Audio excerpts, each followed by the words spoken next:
Hi everyone, how are you? I'll get out of this screen, you know I will. Okay, making sure that my mic is working, everything here. And we will put on the thriving video and see if I can just run that every so often. Maybe. Okay, so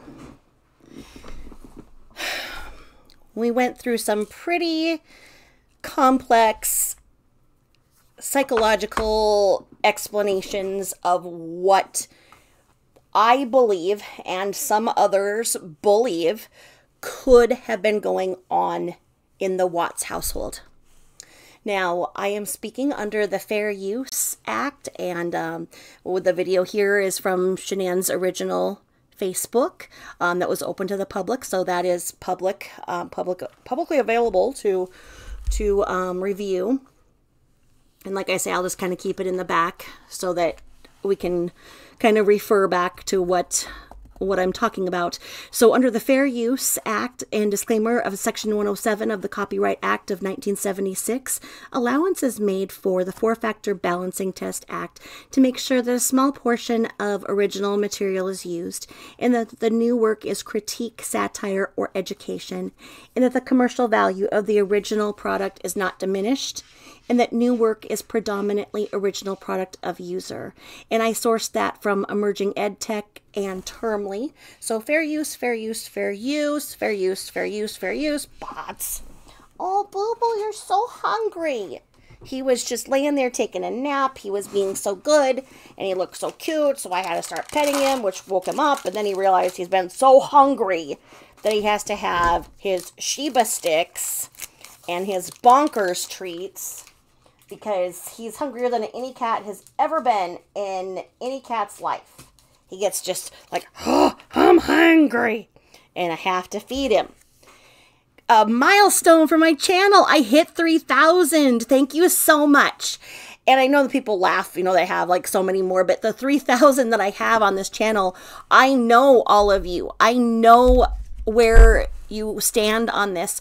I have gotten to know you over the last 2 years of my channel, and like I say, my block list is probably more than my subs, because everybody's got a shot to say what they want to say to me, and I get to decide if they get to be a part of our truth-seeking community or not, because we are in the minority in today's world of people who do speak the truth. We are the ones that they would stone to death in town square, and we are the ones that they would burn at the stake, because we believe in the truth, and our society is going towards a very dangerous point where we don't believe the truth. I don't know what the truth is with the Watts. I don't know, and that's problematic, because as a taxpayer, as a citizen of the United States, if we have somebody behind bars that may or may not have taken the lives of a pregnant woman and 2 beautiful little children, we should know exactly what happened. We should know that that person did this themselves. If they are the only ones in prison without the possibility of parole, we should know that that person did it themselves with no assistance from anybody else, and we should know that they did it of a sound mind, body, and soul, that they were thinking logically while they did the unthinkable. We need to know the who, what, when, where, and how, and why, and we don't know any of that. Right now, this little series that I'm putting together, I am explaining mind control and controlling people, and essentially, I don't want to go there and say that Christopher Watts is a battered spouse. I don't want to say that he is the victim of domestic abuse, because that will be shut down right away. People will laugh at me. The concept of a man being a victim is not where our society is. A few months ago, a male neighbor called the sheriff and had his wife taken away and arrested. And people in the neighborhood chat were making fun of him, saying, imagine being a man having to call the police because your little woman was hurting you. And that really piqued my ears up to see how embarrassing it is for a man to admit that he is a victim, and the man may not even understand that he's a victim. In one of my narcissistic groups online, this question came up by this middle-aged man, and he said, "Can women be narcissists?" And I was joking. I'm like, no, the DSM-4 said that you have to identify as male to be a narcissist. Like, what the? Are you kidding? And then I realized he wasn't kidding. He was explaining some very serious and concerning behaviors in his wife. And people were telling him that she's a narcissist. And he was telling them she can't be. Narcissists are men. And this is a bigger topic than a lot of people want to acknowledge. And Chris had a type. He wanted that strong, domineering woman. Okay? Some people might call that a cuckold. Some people might not. But he was a cuck. Let's just say it. He was a cuckold.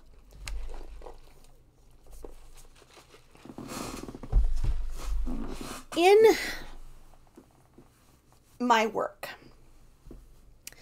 I started out questioning what I was seeing because it didn't make sense.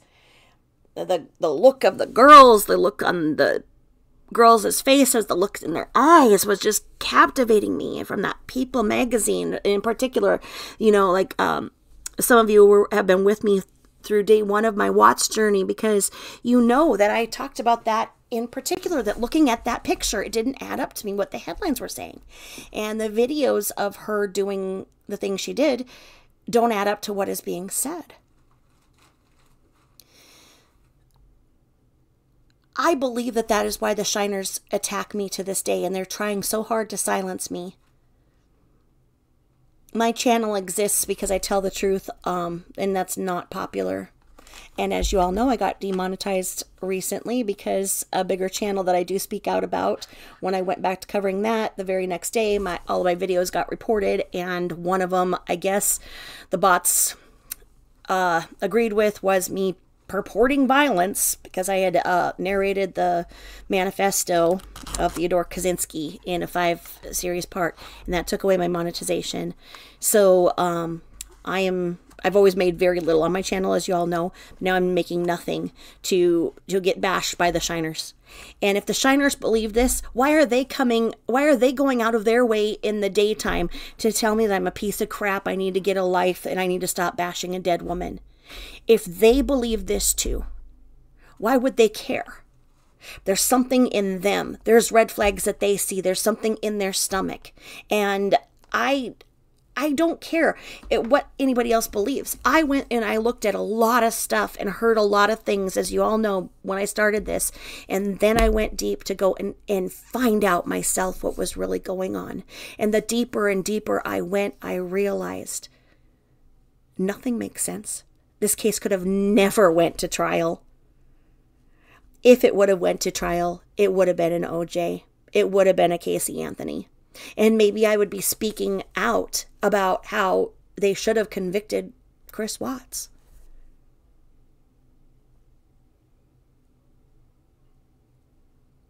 Because the incompetency of the investigators and law enforcement speaks volumes. And incompetency leads people to believe that A, it didn't happen at all. There's people out there who believe this was a psyop. I don't believe that, but if that's what you believe, that's fine. There are people that believe she did it, like his first confession. And there are people that believe that he did it. I don't see how he could have with the time frame, and I don't see how there were no cameras out there at the play. I'm not saying that it didn't happen. I'm just saying it doesn't make sense. I don't believe that there was not somebody else involved. But who? Who? So I urge you to do your own research as well. Take what I say and take what others say and form your own opinion. The Deception Detective was highly recommended to me, and I've been listening to him. He's really good. He's an attorney who specializes in, I don't know. He's an attorney. And basically, he's breaking down the Nicole Kessinger stuff, and my head is spinning. Because I have always stayed away from the Nicole Kessinger aspect of things. Going forward, I will say NK.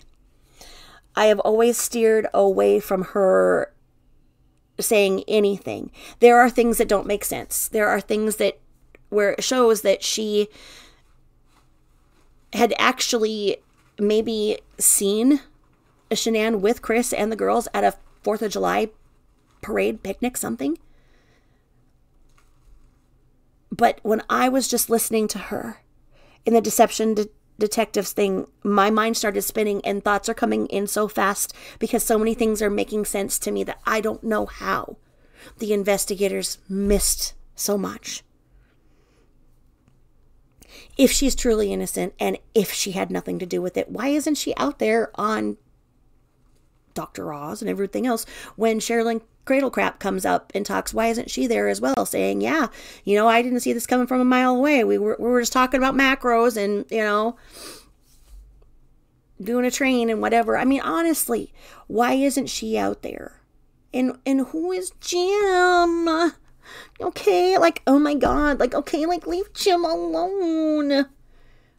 Since when does an investigation stop?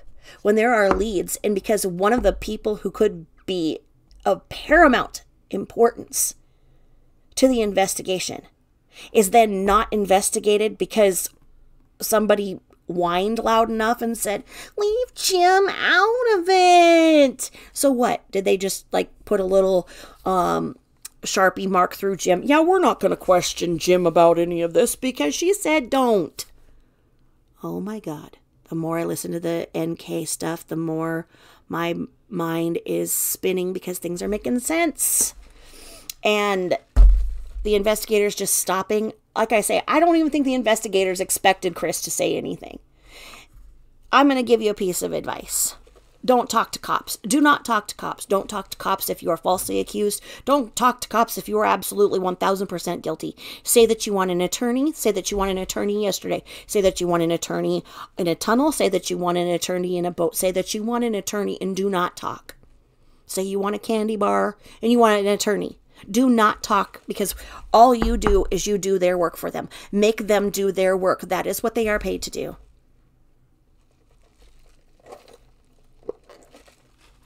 Watch what Brian Coburger's doing. There are a lot of similarities in the Watts case and Coburger, and that's why a lot of the channels that have been exclusively Watts go to the Coburger aspect of things. And I do a little bit, and I did in the beginning because I was raised in that area. I was born in Spokane.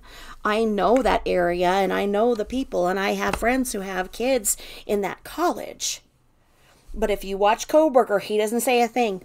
He sits there and he watches and he lets his attorneys build the case. That is what Chris Watts should have done. Because right now, when I'm doing my videos, I really like the Reddit thread, our Watts Free For All. But in there's the occasional shiner that will then scurry over to my channel and tell me, the things that they do.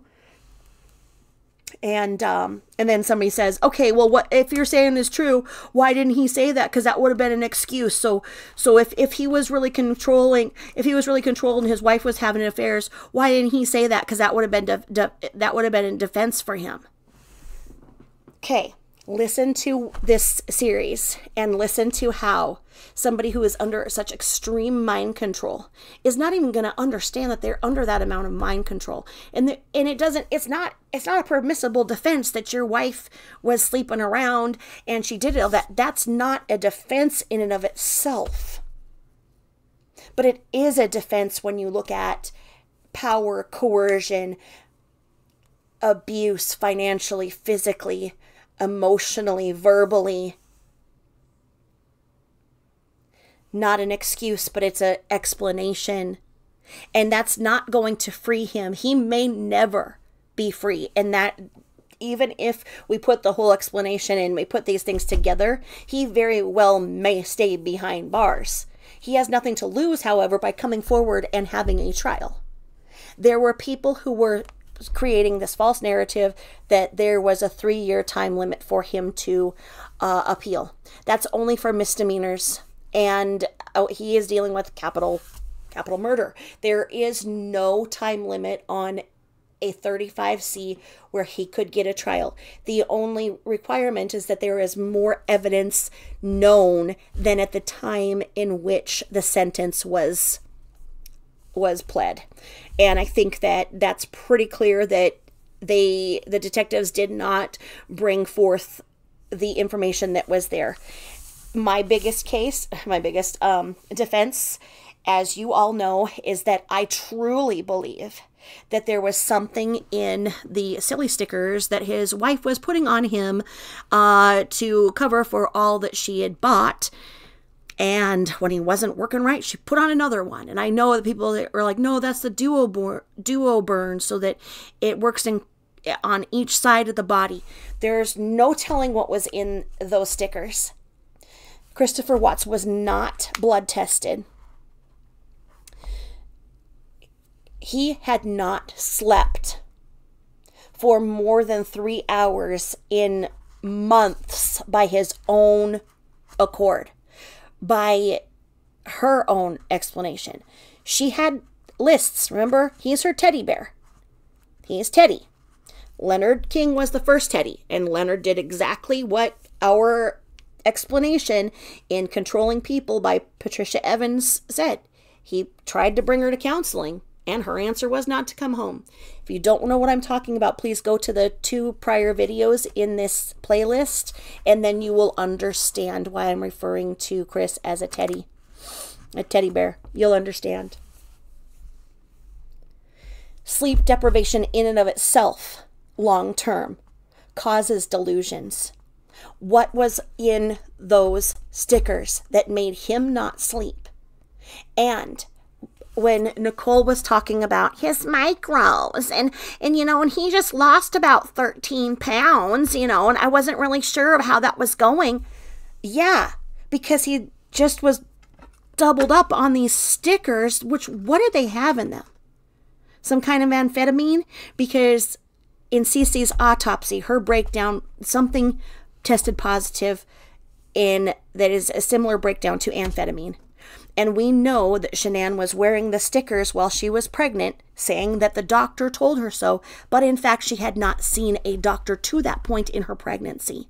She was not being truthful about the date of conception, therefore the due date would not be right, and it was not in the time frame when Christopher Watts and her were still having relations.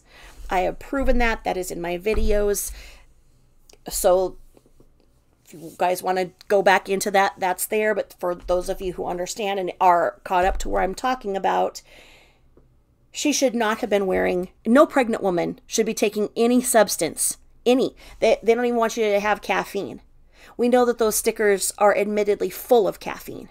You do not take a substance while you are pregnant. You are creating a brand new tiny little human that cannot consent to the substances in which you imbibe.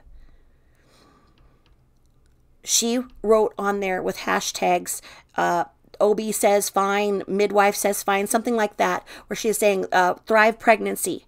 Bullshit. She had not seen a doctor to that point. She was supposed to see the doctor in the week after the unthinkable. She had the ultrasound by a private pay place to find the gender to do a gender reveal. And she brought Nicole Atkinson along with her, because what if the person said the dates and asked about the date of conception while Chris Watts was there? Nicole was there to be the freaking distraction. Something as intimate as seeing your baby on screen for the first time is a shared moment between the two people that created that baby. Somebody who was put there for your mother to report back about you should not have been in that room. But the cover story, because Anna was just as much of a teddy bear as Chris Watts was a teddy bear, as everybody in her circle was a teddy bear, as her parents were the teddy bears, as her children were the teddy bears. Everybody was an inanimate object to her as she ran each and every circle of her circus. This wasn't even a 3-ring circus to her. Everybody was controlled and nobody spoke up, because if they did, then they were not a part of her world. And she made that very clear. She made the decisions on how everybody else felt, and she gave them lists on what to do. And Chris Watts did his list, and he was a people pleaser, and he pleased people to the effect that he told them what they wanted to hear so that then they'd be happy and they could go home. And he didn't care about himself because he'd already been living a prison. But it doesn't make sense to me that he would have done that to his own girls when he had a babysitter that night, the night before the unthinkable. He told NK that the babysitter was coming over, and she said, well, then when can you meet me? And he said, well, you know, the babysitter's coming over at this time, so I don't know, I'll be there about this time. I want to make sure that the girls are acclimated with the babysitter. She's like, well, is it a new babysitter? No, I just want to make sure the girls are comfortable. You tell me how a father that has that much empathy, that doesn't just run out the door to go and get another piece of ass, is this man that was so cock-blinded that he just did this because of her. He put his girls feeling comfortable first. That points to empathy. That points to a bond. He chose those girls over NK. I don't think she liked that. And that's where in the Deception Detective, when he points out when she's about NK, when she says, well, I told him to go hang out with his kids. I told him to go hang out with his girls then. Don't come and spend time with me. Spend time with your girls. Yeah. He knew what the assignment was. Would NK have been the new SW? Maybe so. But I want to know how a father that cared that much over and over, even on film, even not on film, we know that he was the one who would sneak little sandwiches in when Shanann was asleep, and he would go in and quietly unlock their locked doors because they were nothing more than flowers in the attic to her. Teddy bears, if you will. Objects to be put away so they didn't affect her schedule, her needs. A father that goes behind the controller's back to sneak in little sandwiches for the girls while they are in their 15 out of 24 hour isolation. How could that man do what we are accusing him of doing? These things don't add up. His sleep deprivation, in addition to being controlled, I think that a good psychiatrist could argue that Christopher Watts is on the spectrum, that he has a problem emoting, that he has an avoidant nature about him, that SW emasculated him, that he didn't have his voice anymore, and to the fact that he defends her, yeah, that's called Stockholm Syndrome. Many, many victims relate to their controllers, their captors, because they form this bond that's the only thing they know. And if he is under so much sleep deprivation, in addition to whatever the substances are in there that was causing him to not sleep and lose all of this weight and give not just one confession, but 3? And how can the Shiners take one confession and not the other 2 explanations? Or is there more? I would love to see all of the raw interviews in Wisconsin and in Colorado. They let us see what they want us to see. What were the other things that he said? You cannot say, oh, well, he confessed and he did it, so what's your problem? And they're not here anyway, so why don't you get a life? Well, because he said that there were demons with him. He said that there were demons in the room with him. He said there was demons behind him. He said there were demons. What does that mean? What does that mean? Who were the demons? There are people that think that those demons have names that we've maybe even said here.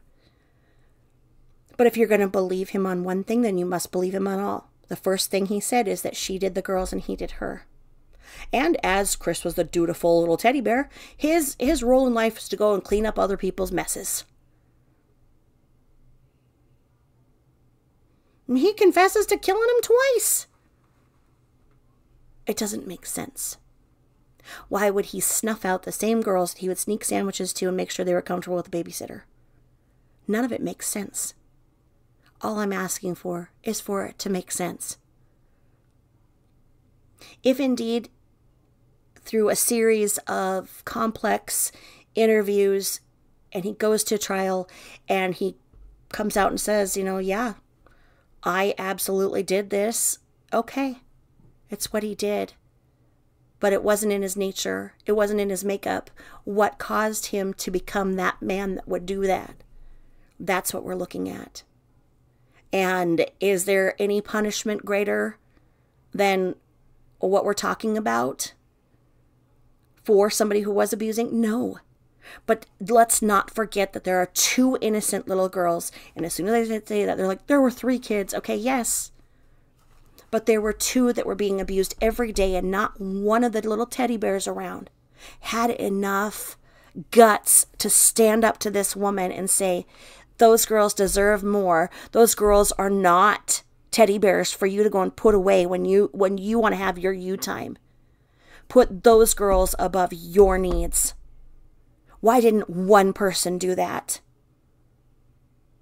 The guilt of all of the people that stood there and let those girls be neglected are the ones who are probably behind all of the rhetoric right now, because the truth is a lot of people enabled her to be a very, very abusive person. And those little girls were being abused every day. Your brain grows faster than any time in your life between the ages of birth to 5 years. That's why, people can learn a language and everything. There should be music, there should be play, there should be fun every day, and fresh air and love and fun food and jumping around and being loved. And for some reason, she didn't think that those girls were worth getting any of that, because her needs came first. Why is that acceptable? Why is it bashing her to say that that was wrong? Why is this not being viewed as it is, as a learning opportunity, so that people can understand that abuse comes in all forms, not just bruises? So that if they are watching somebody else mistreat those girls, or girls in their life, that they stand up for those little girls and do more. Maybe they're just the person who offers to babysit once a week so they can be sure those little girls are getting love wherever it is. But it's not okay for people right now to say that they want to be like her, that she was the best mother in the world, that she cared so much for them that they want to be just like Shanann. That's not okay. And to put her on a pedestal for the hundreds of thousands of people right now who are just worshiping her and trying to get her canonized to be a saint. You've got impressionable people with a very low IQ that think that what she was doing was admirable. We need to speak up, and we need to say this was not okay. That children before the age of 5 especially are little sponges, and they deserve to be loved and honored and have fun, and not to be treated like they are objects that are monsters, as she called them, that are bothersome, as she called them, and forced to be taken out of every single circumstance in which they might have been having fun, Why did it bother her so much for those girls to have fun? But she could be out there partying with everybody and going on all these things, right? But the girls couldn't have fun.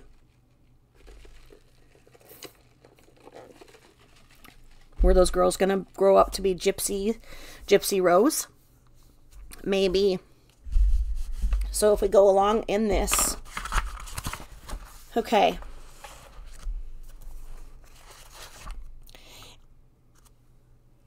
Fair use, fair use, fair use. In the book, Controlling People by Patricia Evans, we are going to remember what she stated here in reference to this, because this is so poignant. We may not know that it's there until we see its impact. Again, like the tectonic plates underneath us. They're always moving, and there might be an earthquake. Do people just look at that earthquake and be like, my gosh, golly gee, I guess we're just going to have an earthquake, and gee, it wasn't building up. What was going on in the Watts was no different than those tectonic plates, and an earthquake erupted. So, we may not know that it's there until we see its impact. The impact is what happened in the unthinkable.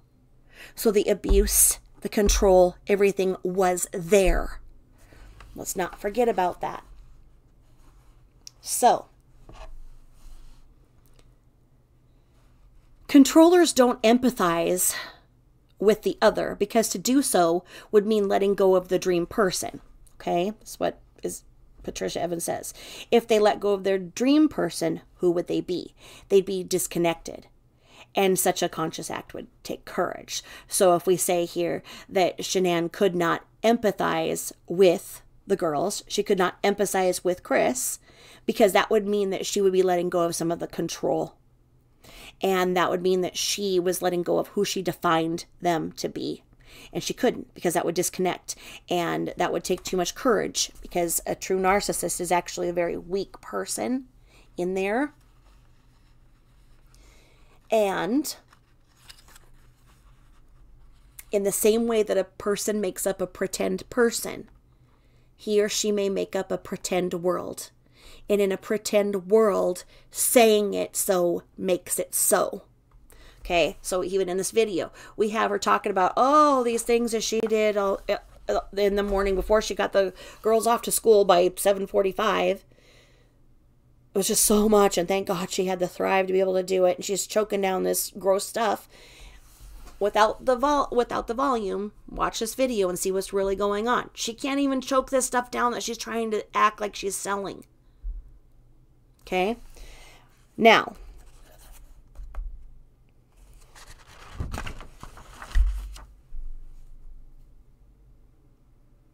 with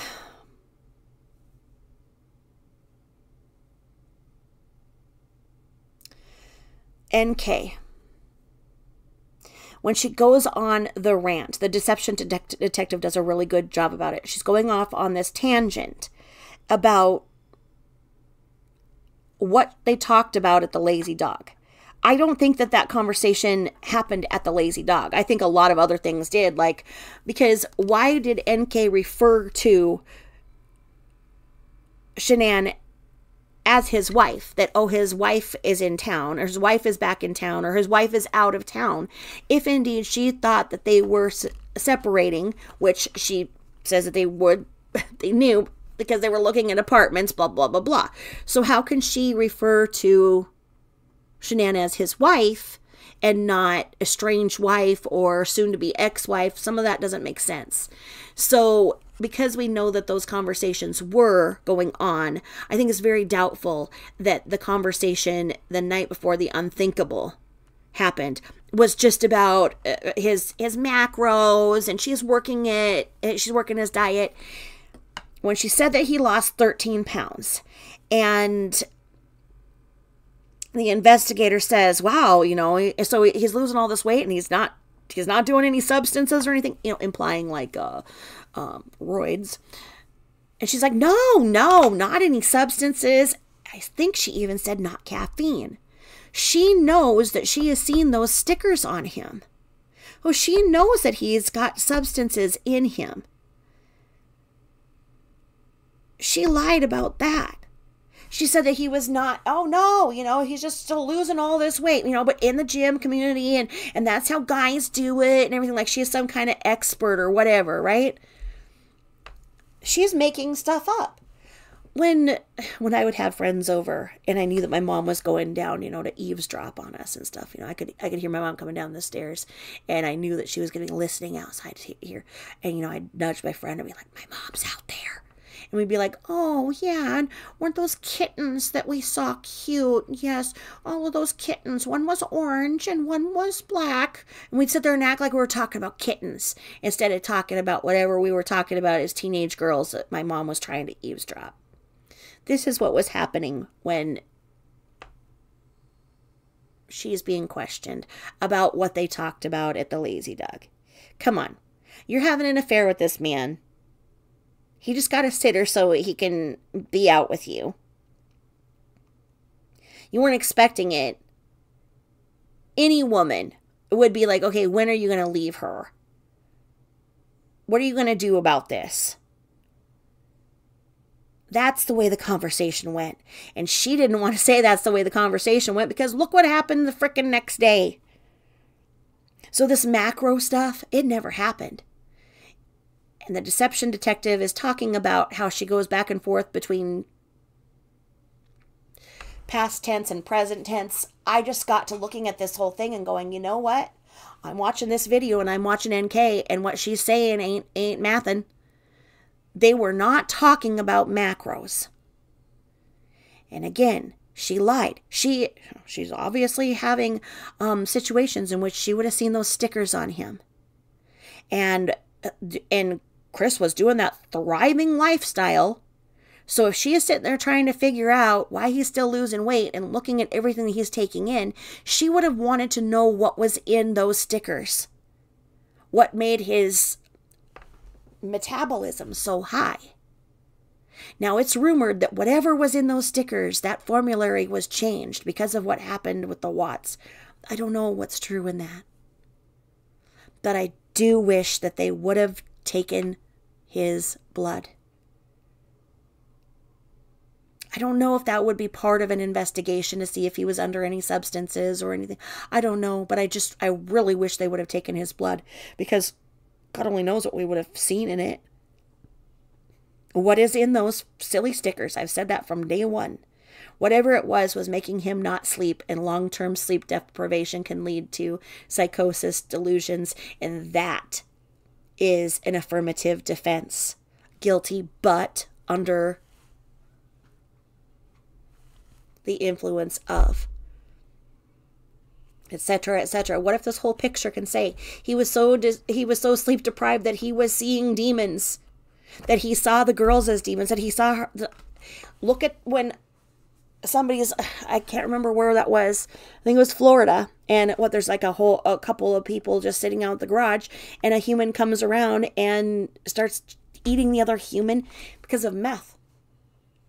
Would that person have done that any other time? No. I mean, look at all of the stories that you have of people just being absolutely monstrous on meth. Well, meth also makes you not sleep and makes you lose weight.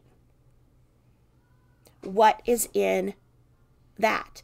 And why was Christopher Watts not allowed to sleep? Well, because he was a teddy bear that had a list to do to keep her happy. If he did not do all of the things on the list, like wash the girls' clothes and hang them up and let them air dry and reshape them and pack their lunches and everything, it was craziness in that family. But it was up to an attorney to build that defense, just as they are building the defense for Coburger. Is Coburger guilty? We don't know. All we know is that there is a partial DNA that is a familial match on a snap to a casing of a K-bar military knife, that the knife itself has not been found. A sheath that held a knife has been found. That the knife is the same size that could have caused the wounds on the bodies. Could Coburger have done everything in that short amount of time? I don't know. That's my problem with it. It's my problem with the Watts thing too. I don't know. Maybe people, when they're in a killing spree, are super fast. I don't know. But it is up to the investigators to tell us so. And that is where Coburger is using the system. Because he was going to be a cop. He has his bachelor's degree in criminal justice, and he's very good at plotting cellular phone mapping, and that is going to be a pivotal moment in the trial because he's probably telling his attorneys more than they could find out. Nonetheless, Coburger waived his right to a speedy trial so that his attorneys have the time to build a proper defense. Christopher Watts wasn't going anywhere. He could have waived his right to a speedy trial and had attorneys build a defense. That's all any of us are doing when we talk like this. We say, what's the bigger picture? It doesn't add up to why he would do it. The rhetoric wants you to believe that he just saw a new girl and decided that he didn't want his family anymore. So when his wife just went out of town to go and visit the grandparents, when she came back, he was like, yeah, I don't like you anymore, and I'm going to erase all of you like an Etch-a-Sketch and start all over. And we're supposed to believe that. Don't insult my intelligence by making me try to believe that, because it's pure utter bullshit. So when the shiners tell me that I'm dumb because I don't believe it, I don't know why they're taking the time to do that to me. But they do. They want my channel down. Most channels that speak like I do have been taken down.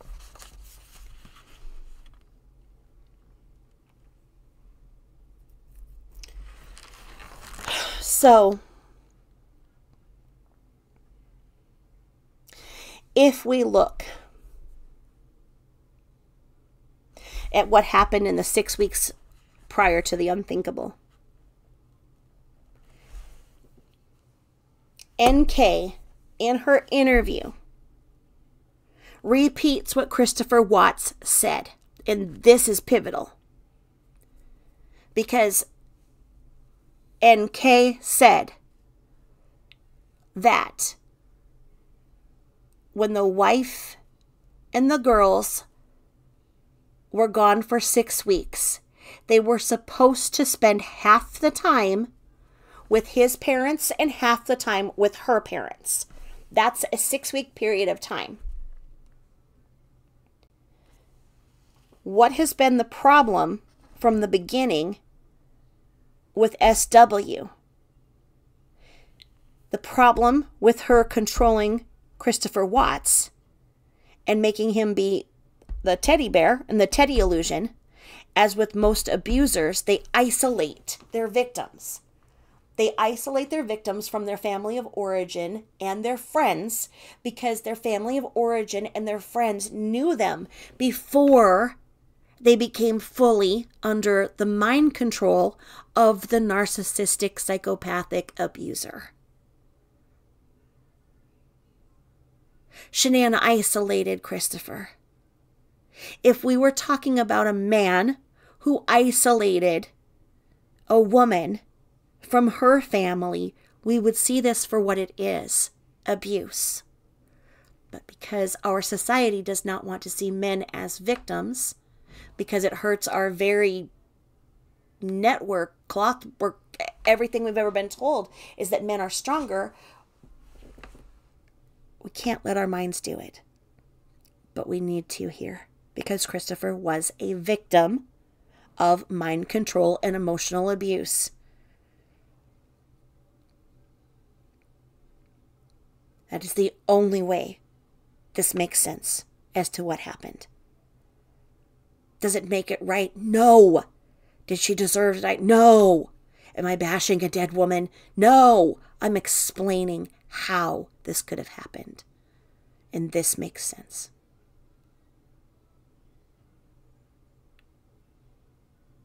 That the Watts were indeed talking about separation.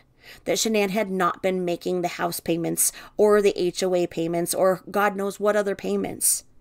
And Christopher Watts had no knowledge of that. He thought that they were just going to sell the house. Each was going to have equity and go on and start over. Christopher Watts was going to have an apartment or whatever. He was talking to NK about that. He was also talking to Shanann about that. He was also living in the basement. That is not a happy marriage that was just going along as could be. It is my belief that Shanann knew that she could no longer hide the fact that she had not been paying the mortgage. So when she went away for these 6 weeks, she had no intention of ever coming back to Colorado. She had other plans. She had made a new Teddy. Leonard wasn't a good Teddy. He got sick of being a Teddy, and he wanted to go to marriage counseling. Her answer, not to come home. Well, Christopher Watts became the new Teddy and took her away from the trouble that she was in, being accused of embezzling and losing her job. And so she was vulnerable playing sick, because when she plays sick, people are nicer to her. It's all manipulation. She didn't have lupus. That has been proven over and over again, and I know that people keep coming in my thing and saying, oh, she didn't have lupus because you could tell she was tired. No! She didn't have lupus. Stop it. Take that out of there. Stop it. Stop it. Stop it. Stop it. Stop it.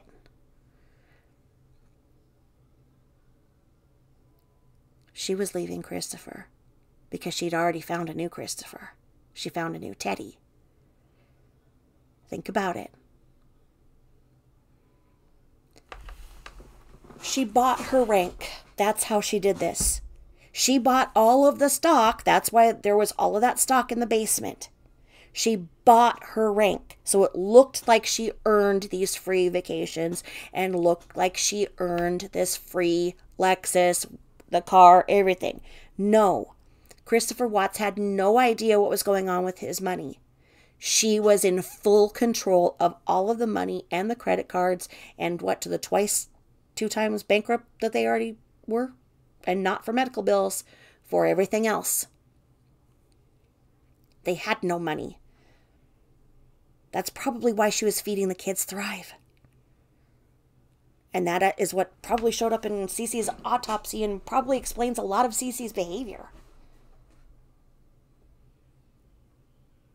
She was having her friends get the mail when she was gone. That's mail theft. That's a federal offense. You can't take Christopher Watts' mail because Shanann told you to when she's gone. Why were the people getting the mail when Christopher Watts is home? Why were her friends getting the mail so that Christopher Watts would not see his own mail? That is because she had not been making the house payment. So the bank was getting ready to foreclose. She knew. She knew when she was running from that dumpster fire. So the 6th week, I'm going to go and visit the grandparents? No.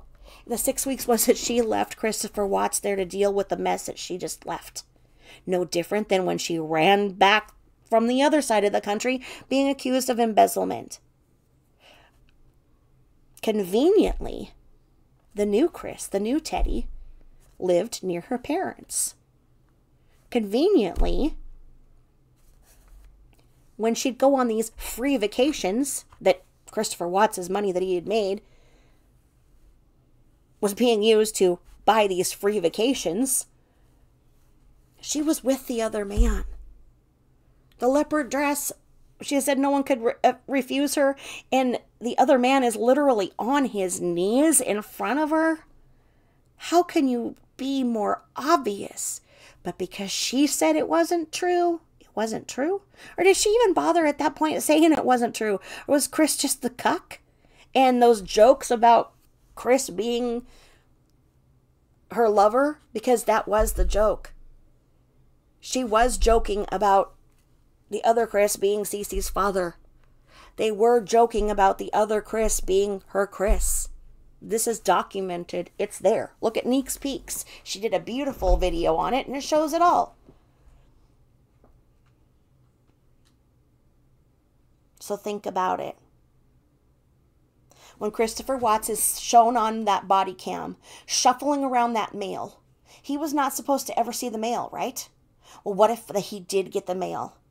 Because N.A. and Shanann were in Arizona. What if for the first time he got a statement and it said house payment hadn't been made in 6 months, whatever, foreclosure actions are being taken. What if he saw that? He knew about the HOA not being paid, and that's what the upcoming court thing was. That's why she left. She had no intention of coming back until she got rejected by Christopher Miller.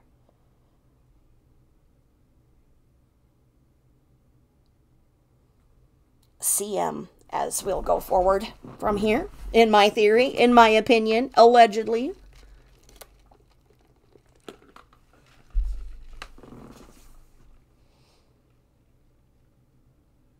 There are videos with her with them. The actual size of the fetus. She was saying she was 15 weeks. She was not. The size of the fetus from the skeletal rump to crown did not measure up. But it did measure up to leopard dress time.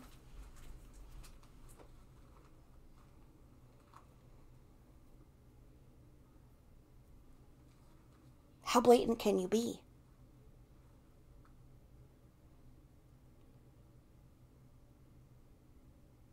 Is this why her friends don't really talk? Is this why when those documentaries go, they all look at each other and they're like, yeah, she was so great. Yeah, she was so loving. Yeah, why aren't they actually telling the truth?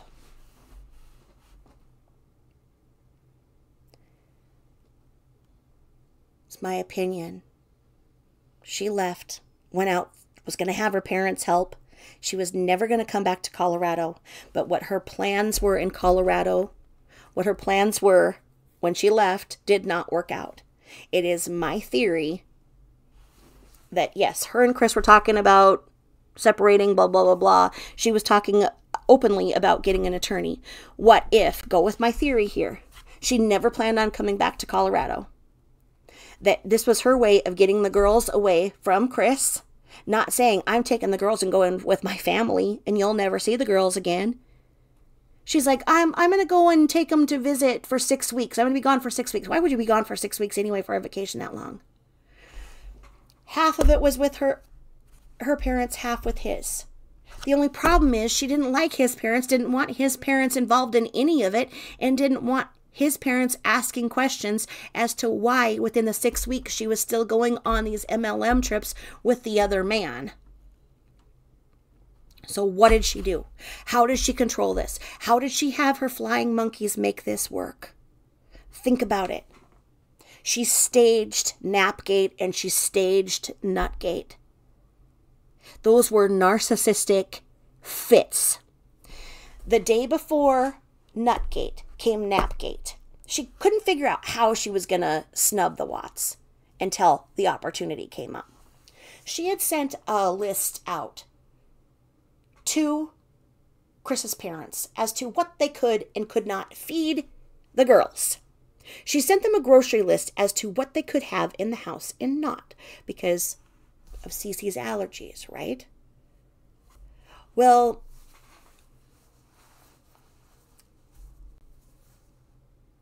the Watts did not obey as they should have. They didn't stop everything and make everything just for Shanann. And that is scorched earth for Shanann. Okay? Think about it.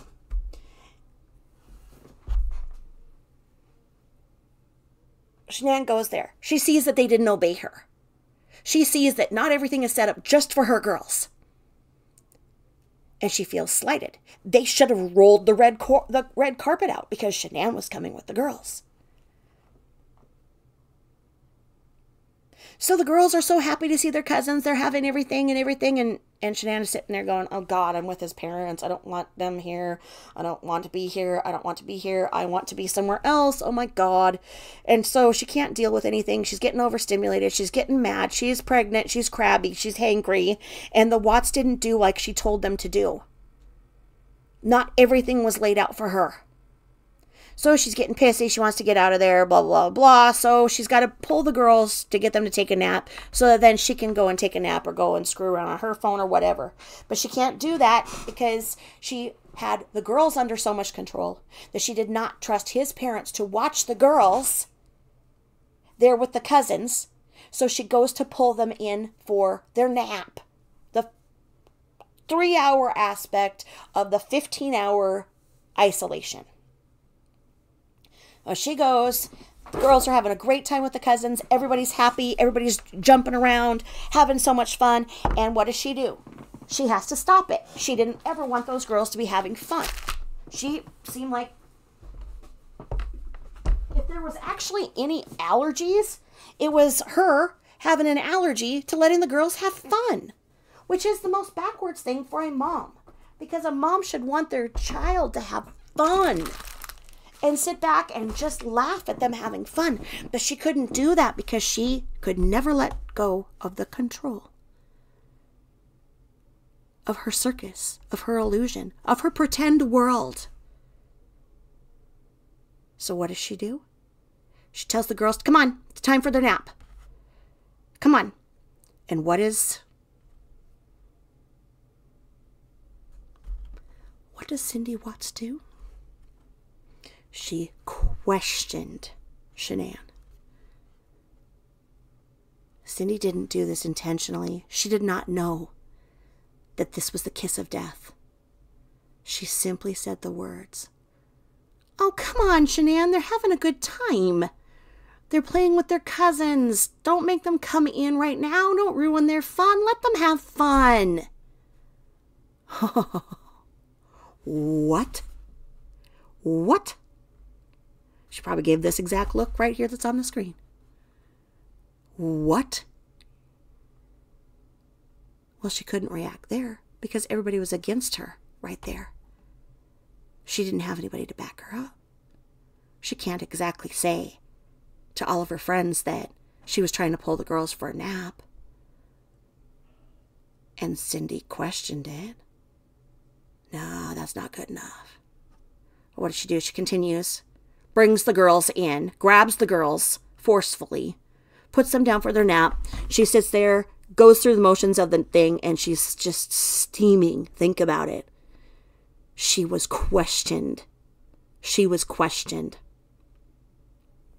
So she probably stewed about it, hating those Watts, hating everything about Chris. She hated everything about Chris. She no longer loved him. She never wanted him. She didn't want to go back to him. She found a new Teddy. She found a new Chris. Literally. Was the girls having fun on her list of priorities? No. She's just pissed. So what happens? She's got to figure out a way that she doesn't have to bring them back there. So she brings them back the next day. She's getting ready to do something, but she's not sure what. What happens? The opportunity presented itself better than she could have ever thought. And Cindy Watts had ice cream that was allegedly pistachio, which was one of my favorites. I love spumoni. I didn't even know you could get pistachio ice cream on its own. Oh my God. Because Cindy was only told that Cece had a peanut allergy.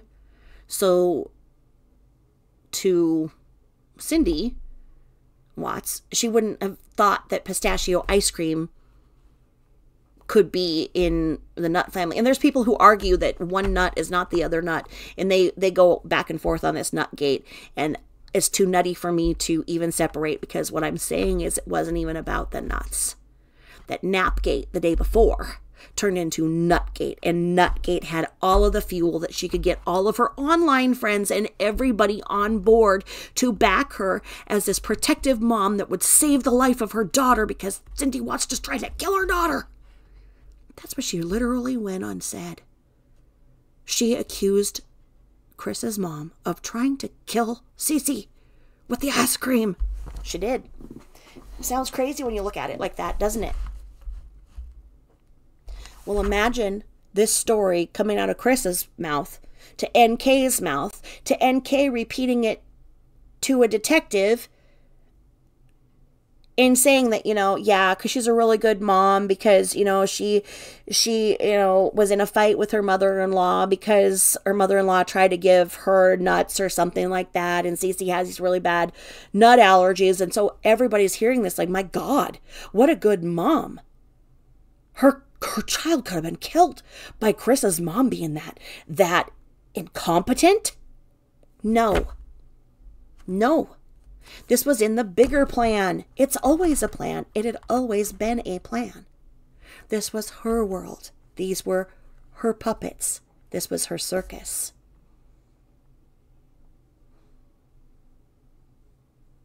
Napgate went to Nutgate. And she threw this huge fit. Now, here's a piece of the puzzle. Shanann called her daddy. And she said, now,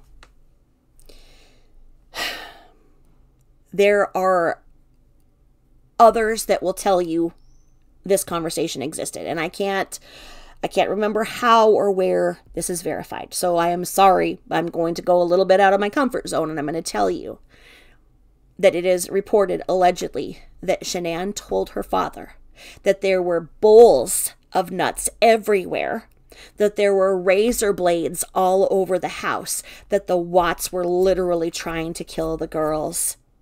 So she'd called her dad, and her dad comes and gets her, and Shanann is having one of those shit fits, those headaches that may or may not be the reason why she had such long absences at school. And her parents know that her legs are freakishly strong and that her graduation can't be verified. She was having one of her shit fits. So this huge drama ensues in front of the cousins, in front of everybody, because Shanann accused the Watts of trying to kill her children. Look at how well that works out for the Shiners. The Shiners say that the Watts were trying to kill the girls even before. That the Watts were these murderous villains. Somebody has to be the villain in a pretend world, and somebody has to be the hero and the person making up this pretend world, in these pretend lives and these pretend insults. It's nothing more than a narcissistic injury.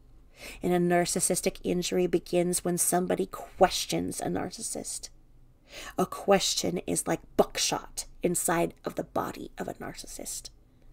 That buckshot gets in and it festers and kills from the inside out. Do you believe that the Watts had razor blades all over? What that ultimately turned out to be was allegedly they had a glass top oven, and you have one of those like little straight edge things on a with a handle that you scrape off like burnt stuff. I had one, and I kept one of those things, nearby. I kept it in a drawer though, because I have 6 kids and I'm always paranoid about anything happening. But if they're not used to having kids at their house, then maybe they didn't put it away, but that's not bowls of razor blades. She was having delusions of her own. What the heck is in those Thrive patches?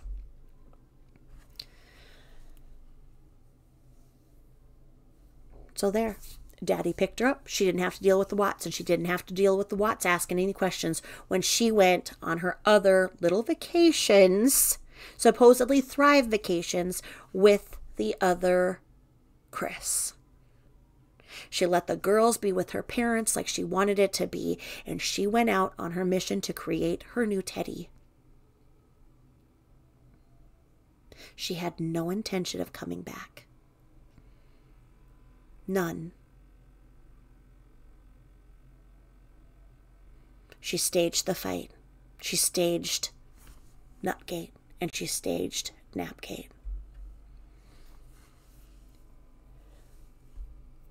So what does she do?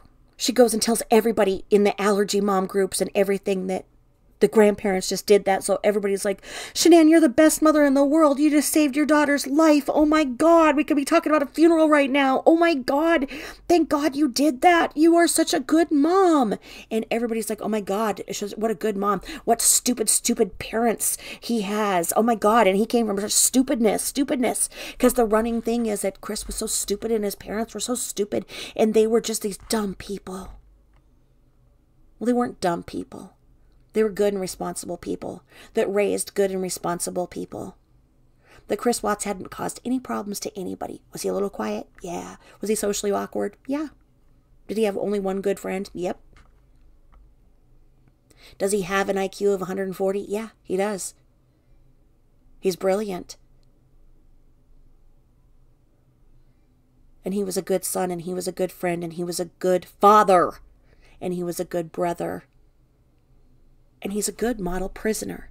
How does that man become that man? His parents put all of their money together that they could, and they sent him to NASCAR school. He was going to be a mechanic. He was happy as a mechanic, and he wanted to work for NASCAR. But when Shanann came along to make Teddy her new creation, it didn't fit in that ultra party woman, dirty South image. Having a husband who's a mechanic doesn't fit, right?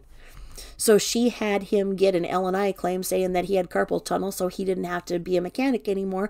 And she put him in somewhere where there wouldn't be so many questions, that he could in fact have a job that could have this much money. She went and laid low, worked as a nanny for 2 years, saved up enough money to get that house, but then they couldn't afford that house. They couldn't afford it because she always spent out of her means. She had Chris believing she was making so much money, but she was just taking his money and not paying the mortgage to go on vacations where she felt alive, worshipped, and she left everybody at home with their lists of things that they had to do. And they were trained, literally, she used the word trained, how much? Sleep trained, food trained. They were trained. They were trained to not have needs of their own. They were trained to not have thoughts of their own. And they were trained not to ask her any questions. And they were trained that if she said they were sick, they were sick. And if she kept everybody thinking that her kids were so sickly, then they wouldn't question these extra naps. In her pretend world, everybody had their role. And it is my opinion that the baby that she was carrying was not her husband's. There is no reason in which an investigation of a married woman being pregnant would have warranted the state to have put a DNA test forward. With the autopsy, the DNA test for the fetus is not part of the public document. When Dr. Phil, because he knew about this, because there were people saying that she had been unfaithful, they asked the mom about that. Shanann's mom, who the forever enabler, they poo-pooed that. Oh, no. And he said, well, they did a DNA test and you know the results. She said, oh, yes. And okay, and they were Chris's. Yes, Chris's. Didn't say which Chris, though, did they? So you think about it. Who would have the results of a paternity test? The father would.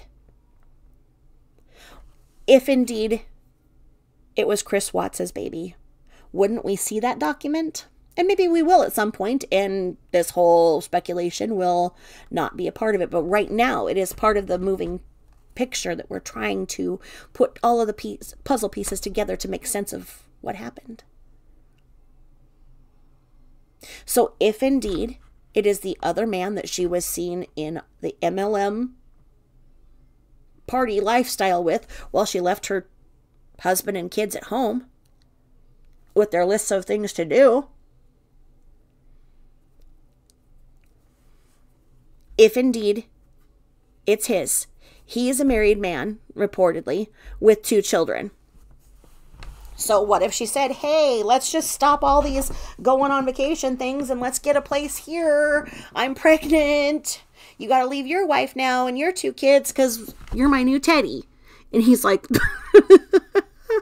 no, you're fun to have vacations with and go on these MLM trips with, but you're not marriage material. What happens then? It's too late for her to go back. She can't go back to Colorado. The house is going to be foreclosed upon. So what if she tries even harder and she just lets the girls just have all the fun that she wants, that the girls want with her parents, because she's focused on making the other one her new teddy. And she goes on little vacations with him. And he says, no. That's rejection. What happens to a female narcissist when they're rejected? That's scorched earth. That is scorched earth. Then she knew she couldn't go back. So she started trying to think fast of what to do. And Chris was coming out. Well, Chris goes to see his parents, and there's a note on the door. Hey, Chris, we're at the beach. And he's like, hey, Mom and Dad, I'm here. And they're like, yeah, great. Because they're so sick of everything. And they're sick of what she did. And they're sick that he supports her and what she did. And they're sick of being accused of being dumb killers. And ultimately he sees them. But they say, Chris, she's crazy. She's going to do something to you or those girls. We don't want you to go home. We don't want you to be with her. We don't want you going back to Colorado. And he listens to him. And he agrees. And he says, I'll be okay. I'll be okay. And they're like, no, something horrible is going to happen. You're not safe to go and be alone with that woman. She's crazy. He's like, I'm okay. I'm all right.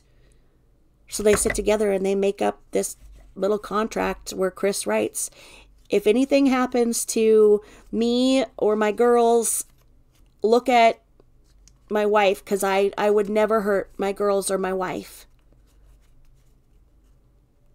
So when the unthinkable happened, Ronnie comes out. Why did Shannan's parents not race out there?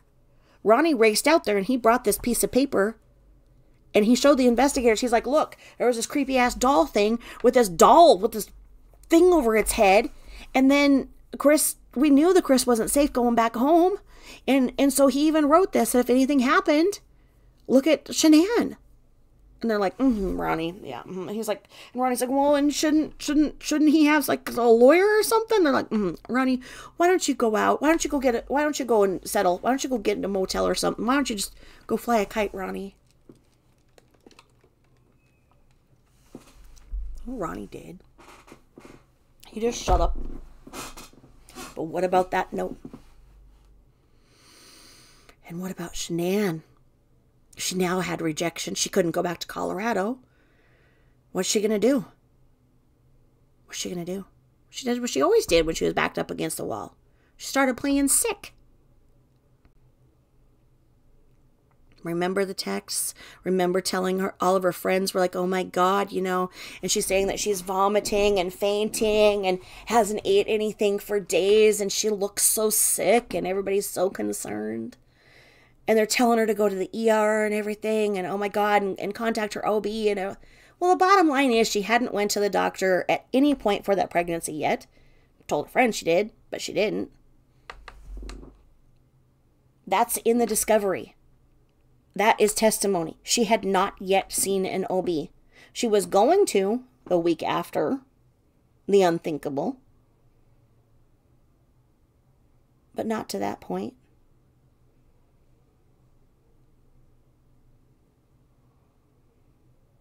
Why had she not been to a doctor yet?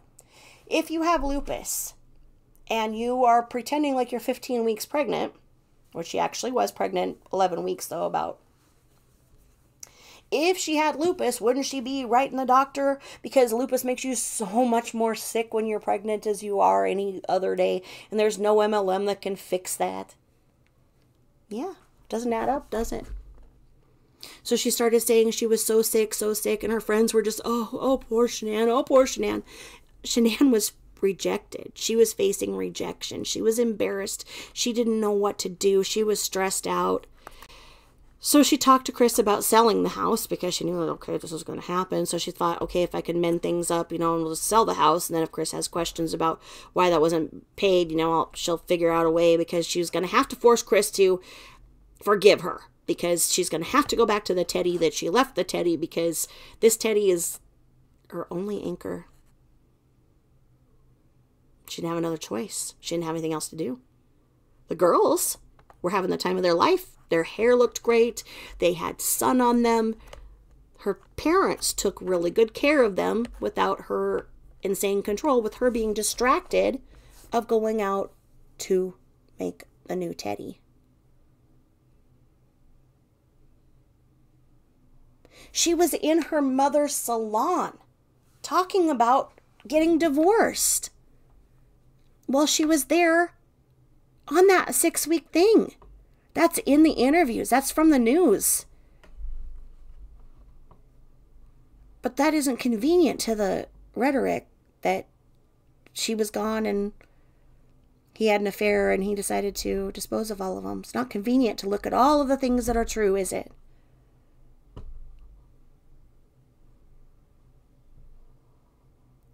Well, once again, we'll close in saying, we may not know that it's there until we see its impact. In our next episode, I'm going to talk about how the recreation of Teddy was coming about, being planned. Thank you for listening. Please sub up. Please talk about my channel and share where you can, because I think that I'm getting real close to getting my channel shut down. Taking away monetization is often the first step when YouTube is getting ready to take down your channel. So if you have not listened to my narrated series yet in the Discovery and all of that, please do, because I don't have it backed up. So it's going to be gone, and it's going to be gone. Thank you for listening. And again, fair use, fair use, fair use. And I did quote from Controlling People, the book by Patricia Evans. And please listen to the other 2 episodes in this playlist series. And as this 3000 is, it is a group of really fun people that talk amongst themselves and make little friendships within. So thank you so much for listening, as always. And I will talk to you in the next episode. Please like, share, and subscribe. And if you're so inclined, please buy me a coffee at my Cash App, which is Tabitha Jane 13. Should be linked in my About Me page. My Cash App should be there, if you're so inclined. And thanks again for listening. Bye-bye.